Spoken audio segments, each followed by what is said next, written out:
pendant le mercato hivernal. Kikash, qui n'a pas encore marqué ici malgré 6 matchs. Il avait pas mal marqué dans le championnat du Portugal. On aura l'occasion d'en reparler pendant la rencontre. Du côté de Eupen, c'est Van Kenegten qui revient dans le 11 de base. Sinon, nous aurons un 4-2-3-1 avec Marco Hiller au but, Scott Kennedy, Merveille Bocadi en 4-2-3-1. 2 changements. Persman retrouve les buts et Mokhtar Diop, le gros transfert de l'hiver qui avait rejoint l'équipe A de Gand de la part de Gand, ce qui était quand même toujours assez important. Et voilà, c'est parti pour 2 fois 45 minutes.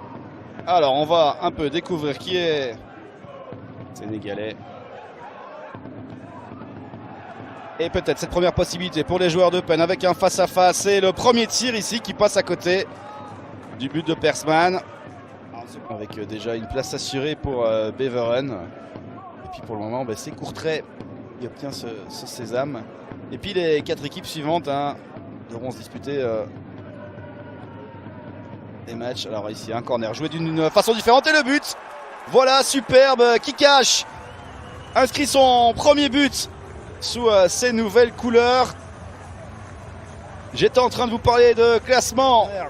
Je vous avais dit que les 3 premiers corners de la Gantoise n'étaient pas bien donnés. Vous le voyez ici, Mokhtar Diop est un petit peu en retard. On a décidé d'aller chercher Aratsol, l'attaquant portugais. Transfert d'Estrella Amadora qui vient inscrire son premier but. Mokhtar Diop qui continue de courir.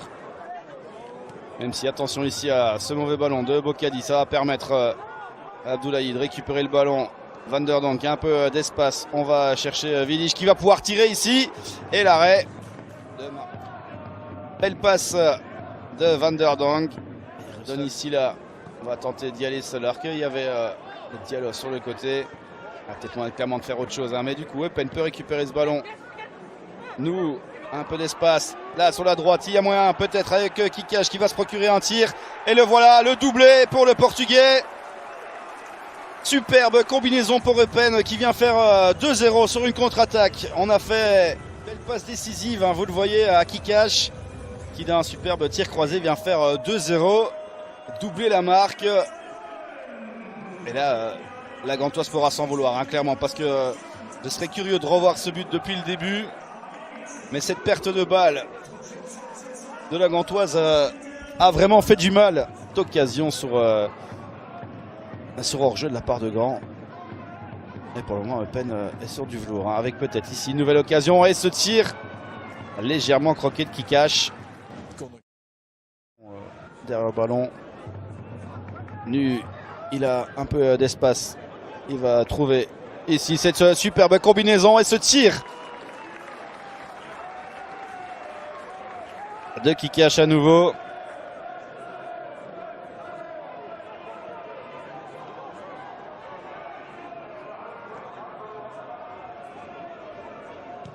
La première possibilité elle est pour les Eupenois qui ont décidé de revenir avec un peu plus de rythme et peut-être ici un nouveau tir.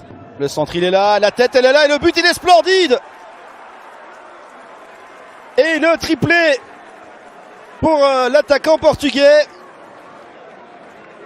3-0.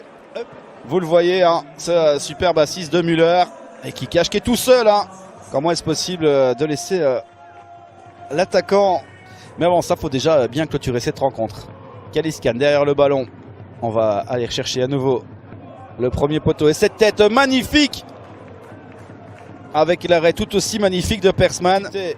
Vous le voyez ici. Eh oui, un Mokhtar Diop est sorti. On n'a plus le grand gabarit d'1m93. On va donc chercher le premier poteau. Il n'y en a vraiment que pour Eupen dans cette deuxième période. Pourquoi pas ici à nouveau une occasion. On a un peu de temps. Le centre. Il est repoussé par Silla. Ça revient.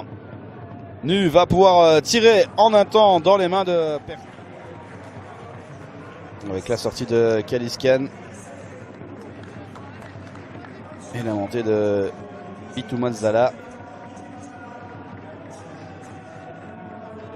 A plus de mal l'équipe de Jonas de Rook à traduire les mêmes résultats en Challenger Pro League. Eupen ici au ballon avec une belle contre-attaque.